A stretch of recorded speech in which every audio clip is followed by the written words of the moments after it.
સાથે એ જરૂર પડી છે કે પ્રાકૃતિક ખેતી કરવાથી શું શું ફાયદા થાય. તમે ક્યાંય પણ આપણે વનભોજન કરવા જાય, ક્યાંય બીજે ક્યાંય આપણે પોતાની વાડી હોય તો આપણે વાડીએ જાય, પછી બગીચામાં ફરવા જાય, સિટીમાં રહેતા હોય અને જ્યાં તે કુદરતી વાતાવરણમાં જેમાં થાક ઓછો લાગશે. એનું કારણે ઓક્સિજનનું લેવલ અહીંયા છે, સિટી કરતાં ઓક્સિજનનું લેવલ વધારે, કેમ કે વન્ય વૃક્ષો અને એના કારણે. અને પ્રાકૃતિક ખેતીની માંગ એટલા માટે છે કે દવા જે રીતની છટાય, અત્યારે હમણાં જો બાજુમાં જો આ પેલો ઓલો ભાઈ પંપ છાંટે, જો આ છાંટે દેખાય છે, એ મગફળીનો જ પાક છે. આ બાજુ આપણો મગફળીનો જ પાક છે. એમાં અત્યાર સુધીમાં 10 વખત મગફળી છાંટી દવા છાંટી છે. તો આપણે વિજ્ઞાનમાં ભણવામાં આવે છે કે પ્રકાશ સંશ્લેષણની ક્રિયાને કારણે જે પાંદ ઉપર જે સૂર્યપ્રકાશ દ્વારા સૂર્યપ્રકાશ લઈ અને એનો ખોરાક બનાવી અને છેક મૂળ સુધી પહોંચાડે અને એના દ્વારા એનું જે કાંઈ ફળ થતું એનું નિર્માણ થાય. તો આ દવા છટાય છે, ક્યાં છટાય છે? પાંદ ઉપર છટાય છે. પાંદ ઉપર છટાય તો એ પોષણ એનું પોષણ તો લેવાનું જ છે. ત્યાંથી એનો જે આવ્યો છંટકાવ થયો, એને ભૂખ લાગી એટલે લેવાનું છે. તો એમાં જે પણ પ્રકારના ઝેર હોય એ એના છોડમાં આવ્યા છે કે એના મૂળ સુધી પહોંચાડ્યા. અને એમાં જે કોઈ પણ પ્રકારનો પાક હોય, મગફળી છે, ઘઉં છે કે અન્ય કોઈ પણ પાક છે, તો એમાં એ જાશે. તો એમાં જાશે એટલે શું થશે? એમાં ઝેરના કન્ટેન્ટ આવશે ને આવશે. તો બીજા નંબરમાં પ્રાકૃતિક રીતે જે પાકેલું હોય એમાં જે કુદરતી પ્રકારના જે કુદરતી બેક્ટેરિયા બધાય હોય, તો એને જે પોષણ જોતું હોય એ કુદરતી રીતે, ન કે આર્ટિફિશિયલ રીતે એને ડેવલપ કરી અને એને પોષણ પૂરું પાડે. કુદરતી રીતે જે પોષણ પૂરું પાડે તેમાં તમામ પ્રકારની ન્યુટ્રિશન વેલ્યુ હોય. અત્યારે આપણે ઓલા બૂસ્ટ ને ઓલા ને બધા બોલમીટા ને હોર્લિક્સ ને બધા આવે, તેમાં શું કે ન્યુટ્રિશન વેલ્યુ કે ને, પણ હકીકતે પેલા આપણા પાકોમાં બધી ન્યુટ્રિશન વેલ્યુ હતી. ત્યારે અત્યારે આ બધા બજારમાં વેચાતા થયા, કેમ કે ન્યુટ્રિશન ઘટતા થયા. એના કારણે તેને સમયની માંગ સાથે ખબર પડી કે હવે ન્યુટ્રિશન ઘટશે, ન્યુટ્રિશન એને આપવું પડશે, એટલે આ બધા વેચાણ થતા થયા. જો આ રીતે પાકેલા જે પાક હશે એ પાક આપણે આપણા ખોરાકમાં લઈ તો એ પાક આપણે ક્યાંય પણ આપણી ઉણપ થવા ન હતી. તો આ અત્યારે લગભગ જે અત્યારે છાંટે છે દવાની થાય રાસાયણિક પ્રક્રિયા. કુદરતી પ્રક્રિયા કઈ રીતે થાય? તો પહેલા તમને બતાવો. આપણે હમણાં આવી લાવો. આ તો ચોમાસાની તબિયત જામી ગયું છે, અંદરથી ઠંડુ જ હોય આ ખાતર છે ને, કેમ કે આમાંથી આ ખાતર હજી પ્રોસેસમાં છે. આ જે ખાતર છે ને ગાયના છાણનું ખાતર જ છે, અને આ ગાયના છાણનું ખાતર જ છે, પણ આ પ્રોસેસ થઈ ગયેલું છે અને આ હજી પ્રોસેસમાં છે. બરાબર? તો આ ગમે એટલું નીચેથી ખોદશું ને આપણે ઠંડુ જ નીકળશે, ગરમ નહીં નીકળે. ગરમ નહીં નીકળવાનું કારણ શું છે કે આના ઉપર પાણી છાંટી પછી આના ઉપર ફંગસના બેક્ટેરિયા નાખી, કમ્પોઝના બેક્ટેરિયા નાખી, એ બધા જ નાખી બેક્ટેરિયા જે હાનિકારક તત્વો છે એને આપણે છૂટા પાડી નાખ્યા. અને એ પછી આપણે પાયા ખાતરમાં નાખીએ એટલે કોઈ પણ પ્રકારની આપણે જે પણ પાક હોય છાંટેલો હોય એને ડેફિશિયન્સી ન આવે. બરોબર? કેમ કે કાચું ખાતર નાખવાથી શું થાય કે આમાંથી ગોબરમાંથી મિથાઇન નામનો ગેસ છૂટો પડે. જે ડાયરેક્ટ સીધું જમીનમાં નાખવામાં આવે તો મિથાઇન નામનો ગેસ છૂટો પડે, માટી સાથે ભળે અને મૂળને પહોંચે અને મૂળને અડે તો છોડમાં એમાં ડેફિશિયન્સી ઉત્પન્ન થાય. જો આ ખાતરને જે કોઈને ટચ કરવું હાલ્યો આપણે હાથ વાળીએ ધોઈ નાખજો. એ ગરમ છે ને, તો ગરમ છે હજી, એમાંથી મિથાઇન નામનો ગેસ છૂટો નથી પડ્યો. મિથાઇન નામનો ગેસ છૂટો જ્યાં સુધી ન પડે ત્યાં સુધી આપણે જમીનમાં નાખીએ કે આપણે કોઈ પણ પાક વાવીએ એમાં હાનિકારક થાય. એટલે એમાંથી ગેસ છૂટો પાડવો પડે અને કમ્પોઝ કરવાના એમાં બેક્ટેરિયા નાખવા પડે. તો કમ્પોઝ કરવાના બેક્ટેરિયા સરસ મજાનો પ્રશ્ન. મનમાં જેટલા પ્રશ્નો હોય પૂછવાના. આપણે તમે અહીં આવ્યા છો જાણવા હાટું આવ્યા છો, તમે ચક્કર મારવા કે પિકનિક કરવા નથી આવ્યા. કેમ કે તમારા આ વિષય ભણવામાં આવતો હોય કે ન આવતો હોય ખબર નહીં, પણ આવનારા સમયમાં આવવાનો છે આ વિષય. એટલે આ બેક્ટેરિયા ક્યાંથી લઈ આવો છો? તો એ બેક્ટેરિયા પણ આપણે હમણાં અહીંયા જ બનાવવાના છે, એ પણ તમને બતાવશું. અને એ પણ જમીનમાં એ જ રીતે બનાવીને રીતે પાવાના હોય છે. તો આ વસ્તુ મહત્વનું છે, કેમ કે આ રીતનું થાય અને આ પહેલા પાયા ખાતરમાં આપવાના આવે, પછી આ રીતે આમાં જે હોય એના ઉપર નાખીએ અને કમ્પોઝ કરવા માટે આવે, અને જે આપણે બનાવશું એના દ્વારા એ પછી જમીનમાં પાવાથી કોઈ પણ પ્રકારના હાનિકારક બેક્ટેરિયા હોય એની સામે ફાઇટ આપી અને જમીનને સુધારવાનું કામ કરે. બરોબર? જીવામૃત કોઈ રાસાયણિક કન્ટેન્ટ નથી કે કોઈ એવું છે નહીં. તો એ વસ્તુ છે શું? જુનાગઢ આપણે કૃષિ યુનિવર્સિટી છે, અલગ સંશોધન કરતા અને અલગ એમાં રિપોર્ટ પ્રમાણે હજી શોધતા હજી કેટલી બધી વસ્તુ મળી છે, પણ હજી એનું માપ નથી આવતો. તો ગૌમૂત્રમાં ઓફિશિયલ ઓન રેકોર્ડ 5400 પ્રકારના કન્ટેન્ટ છે. 5400 પ્રકારના, 5400. બરોબર, એટલે એટલા કન્ટેન્ટ છે ને હજી એમાંથી અલગ હજી કેટલા કન્ટેન્ટ છે ખબર નથી. નાઇટ્રોજનના પણ છે, ફોસ્ફરસના છે, પોટાશના છે, અલગ અલગ ઘણા બધા કન્ટેન્ટ છે. દાવા કરવાવાળા એમ કીધું કે એમાં સુવર્ણ છે, સુવર્ણ એટલે સોનું. પછી ગોબર છે. ગોબર દિલ્હી આપણે એક્સપો હતો ને, કૃષિનો જે આપણે એક્સપો જે મેળો ભરાય, ત્યાં એક દિલ્હીના એક ભાઈ હતા, એને એમ કીધું કે ગાયનું 1 કિલો છાણ છે એનો આપણે જેટલા રેશિયા ઉપર લઈ જઈએ ને એટલા રેશિયા ઉપર એની કિંમત થઈ શકે. અને ગાયનું છાણ એવું છે કે રણમાં વાપરવાનું ચાલુ કરીને તો ત્યાં ખેતી થવાનું ચાલુ થઈ જાય. તો ગાયમાં એકમાં જેવી શું શક્તિ છે? દેશી આપણી કોઈ પણ પ્રજાતિ હોય, આપણી અલગ અલગ પ્રાંત પ્રમાણે અલગ અલગ ઘણી બધી પ્રજાતિ છે, અને એ પ્રજાતિ પ્રમાણે ત્યાંના લોકોને એ વસ્તુ અનુકૂળ છે. એટલે કે એનું દૂધ, એનું ગોબર, એનું ગૌમૂત્ર, બધી વસ્તુ અનુકૂળ છે.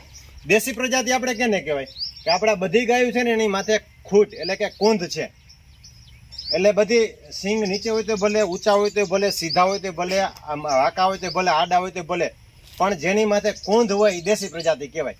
રસ્તામાં તમે આવ્યા ઓલી કાળી ગાયું બે બાંધેલી હતી, બરોબર, એના ઉપર કુંધ નથી, એ છે વિદેશી ગાય છે.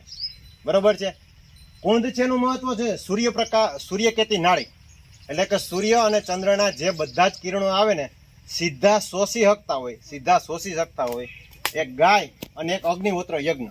આ બે જ વસ્તુ સૂર્યના સીધા કિરણો એ શોષી શકે, ગ્રહણ કરી શકે, અને એના શરીરમાં શોષ્યા પછી અલગ અલગ એમાં કન્ટેન્ટ એના દૂધમાં આવે, એના છાણમાં આવે, એના ગૌમૂત્રમાં આવે, બધી જ જગ્યાએ આવે.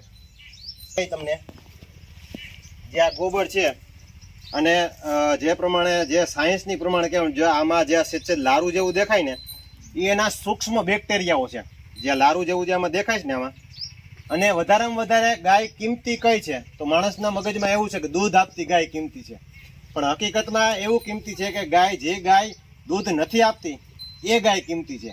કેમ કે એના બધા જ ગૌમૂત્રમાં અને ગોબરમાં જે તત્વો આવે છે એ તત્વોના કારણે પાછળ 3 જણા જો પંપ લઈને જાય છે, એ કપાસમાં દવા છાંટીને આવ્યા ને એ કપાસિયાના તેલના ભજીયા આપણે ભરપૂર માત્રામાં ખાય છે. એટલે આવા ખોરાકના કારણે આપણે તકલીફ પડે. તો આ આપણે આમાં નાખશું ગોબર અને ગૌમૂત્ર. પછી આમાં જે કાંઈ અપૂરતી હશે એને આપણે જંગલના બેક્ટેરિયા, ધારો કે આ ખેતી કરે છે તો એને જંગલના બેક્ટેરિયા નાખવા પડે. જ્યાં શેઢે પાડે ક્યારેય નિંદામણ નાશક દવા, કોઈ પણ પ્રકારની દવા ન છટાણી હોય તો ત્યાં બેક્ટેરિયા જીવિત હોય, નકર બેક્ટેરિયા જીવિત ન હોય. તો એટલા માટે ત્યાંથી લેવી પડે અને આમાં નાખવા પડે. અને એ પછી એમાં ગોળ નાખેલો હોય, જે આપણે છાશ અથવા કઠોળનો લોટ, જે વસ્તુ બેમાંથી એક એડ કરવી એ કરી શકીએ. તો એમાં મલ્ટીપ્લાય થાય. એને આપણે જ્યારે જમીનમાં આપીએ તો એમાં આપણે ભરપૂર માત્રામાં પેલા કમ્પોસ્ટ ખાતર આપણે બતાવેલું, એ કમ્પોસ્ટ ખાતર નાખેલું હોય તો એનો ખોરાક લઈ અને તો એની વૃદ્ધિ વિકાસ થઈ અને એનો આગળ એનું પરિવાર હલાવે અને આગળ એમાં વધે. અને જે રાસાયણિક બોન્ડ, જે રાસાયણિક કન્ટેન્ટ જે પડ્યા હોય એને તોડી અને આપણા જે પાક છે એને દિવસે ને દિવસે આપણી જમીનને અને આપણા પાકને દિવસે ને દિવસે એમ કહી તો ચાલે કે તંદુરસ્તી આપને આપી શકે અને ન્યુટ્રિશન વેલ્યુ વાળો એ રીતે બનાવી શકે. તો પહેલામાં પહેલા આપણે આમાં આ જે છે 10 કિલો લેવાનો માપી છે, બરોબર.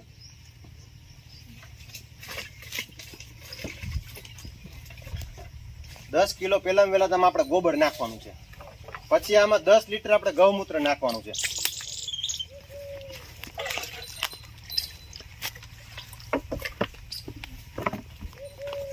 અને કિલોથી 1.5 કિલો જેટલો ગોળ નાખવાનો છે.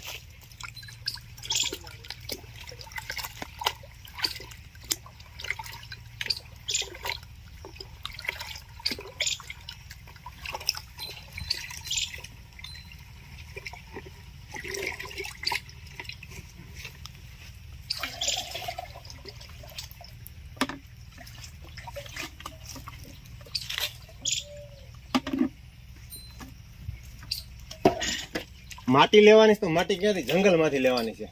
તો આ આપણું જંગલ જ છે, જંગલ છે. અને આમાં બેક્ટેરિયા ડેવલપ થવાનું કારણ એ છે કે આ ગૌમૂત્ર, વરસાદ જે થાય બધો જ આનું પાણી આમાં આવે. એટલે જે ગાયના છાણનું જે ગોબરવાળું પાણી છે એ આવે. આમાં છેલ્લા 8 વર્ષથી આ દવા નથી છટાણી. અને જંગલનું એનું કારણ એ છે કે જે આમાં જે પક્ષીઓ બે એનું મીટ જે આમાં પડે એનાથી પણ કેટલા પ્રકારના બેક્ટેરિયા ઉત્પન્ન થતા હોય. જે આ પાંદ પડે એ કમ્પોસ્ટ થાય એનાથી પણ અલગ થાય. એટલે આમાં સૂક્ષ્મ જીવોની કોલોની જે ખેતર છે એના કરતાં પણ વધારે હોય. તો એ માટે આમાં આપણે નાખીએ એટલે આમાં એની આખી કોલોની ડેવલપ થાય. એટલે એનું આખું રહેઠાણ એમાં ડેવલપ થશે અને એ પછી આપણે પાછું જમીનમાં આપશું ને એટલે ન્યા જઈ અને ન્યા એનો વસવાટ કરવાનું ચાલુ કરશે.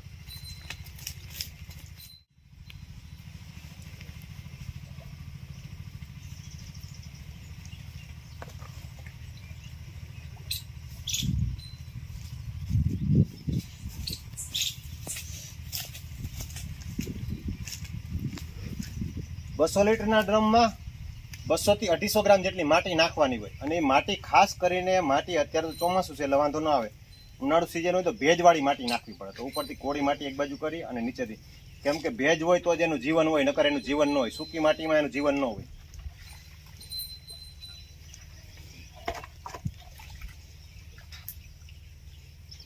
તો શું આ પરબારું સીધું પાવાને લાયક થઈ જાય, આપણે એને નાખવા જ લાયક થઈ જાય તો કેટલા દિવસો રહેવા દેવું આપણે?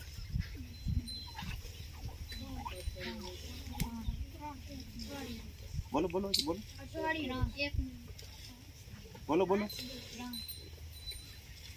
5 દિવસથી લઈ અને 10 થી 11 12 દિવસ સુધી જેવું વાતાવરણ હોય, ટેમ્પરેચર વાળું વાતાવરણ હોય તો 10 દિવસ, ઠંડુ વાતાવરણ હોય તો 12 દિવસ સુધી. 5 દિવસ સુધી, 5મા દિવસે આની કમ્પ્લીટ પ્રોસેસ થઈ ગઈ હોય અને 10 દિવસથી 12 દિવસ સુધી એની પ્રોસેસ થઈ ગયા પછી પાછું ડીકમ્પોઝ થવા માંડે. એટલે કે એના જે બેક્ટેરિયા છે એમાં નકારાત્મક બેક્ટેરિયા પાછા ડેવલપ થવાના ચાલુ થાય. જે સારા બેક્ટેરિયા ડેવલપ થાય એની સામે જો નકારાત્મક બેક્ટેરિયા ડેવલપ થાય તો એ પણ નુકસાન કરે. જેમાં ફાયદો કરે ને એમ નુકસાન કરે. તો ખાસ વસ્તુ એ ધ્યાન રાખવાની. જો તો 11મા દિવસે આપણે પાઈ ન હોય ગયા કે નાખી ન હોય ગયા તો શું કરવાનું? તો પાછું આમાં 1 કિલો ગોળ અને એડ કરવાનો રહે, 1 લીટર છાશ નાખવાની રહીએ, અને છાશ અથવા કઠોળનો લોટ બેમાંથી આ 2 વસ્તુ આમાં નાખવાની રહીએ. તો પછી પાછો એનો 10 દિવસનો એનો ટાઈમ પીરિયડ પાછો સેવ થઈ જાય. એટલે આ રીતે બને. અને આ આપણે છે એ 1 એકડ એટલે કે 2.5 વીઘા એમાં આપણે પાઈ શકીએ. પણ આનો લો કોસ્ટ છે એટલે આપણે 1 વીઘામાં એટલે કે 1 એકડમાં 10 બેરલ પાઈ તો આપણે પણ પોસાય. કેમ કે આનો બનાવવાનો કોસ્ટ વધીને અંદાજિત 50, 60, 70 રૂપિયા સુધીનો થઈ શકે. હશે તો એની પાસેથી કોઈ પ્રકારનો કોઈ માલ પણ નહીં લે. આવનારા સમય એવો આવશે. કેમ કે કોરોના ટાઈમે ડૉક્ટરોએ એવું કહી દીધું કે જેનામાં હ્યુમ્યુનિટી પાવર સારો હશે એ લોકોમાં જ કોરોના સામે ફાઇટ આપવાની તાકાત રહે. તો હ્યુમ્યુનિટી પાવર ક્યાંથી આવે? કે સારો ખોરાક, તંદુરસ્તીવાળો ખોરાક, ન્યુટ્રિશન વેલ્યુવાળો ખોરાક, આ બધા જ પ્રકારના ખોરાક લીધેલા હોય તો જ એ સામે આપણે જે રોગ આવે એની સામે રક્ષણ કરીએ કે નકર આપણે રક્ષણ ન કરી શકીએ. હજી તમારા કોઈના મનમાં પ્રશ્ન ઉદ્ભવતા હોય તો તમે કયો. એટલે આમાં જે ગોબર છે પહેલા બીજે દિવસે તો આમાં માથે આવવા મળશે, ત્રીજે ચોથા દિવસે 5મા દિવસે એકદમ મીઠી સ્મેલ આવવા મળશે. નકર ગોબર છે એમાં દુર્ગંધ આવી જોઈએ ને, ગૌમૂત્ર છે એમાં દુર્ગંધ આવી જોઈએ ને. 5મા દિવસે આમાં 5માથી 6ઠા દિવસે એકદમ મીઠી સ્મેલ આવવા મળશે. બરાબર, ગોળ જેવી જ મીઠી સ્મેલ આવવા મળશે. 12મા દિવસે પાછી આમાંથી ખરાબ સ્મેલ આવવાની ચાલુ થઈ જાય. આમ રહેવા દઈ તો 12મા દિવસે આમાં ખરાબ સ્મેલ આવવા માંડે. એટલે સમજી જવાનું કે આમાં જે સકારાત્મક બેક્ટેરિયા હતા એ નષ્ટ થઈ ગયા, નકારાત્મક બેક્ટેરિયા પાછા ડેવલપ થવાના ચાલુ થયા.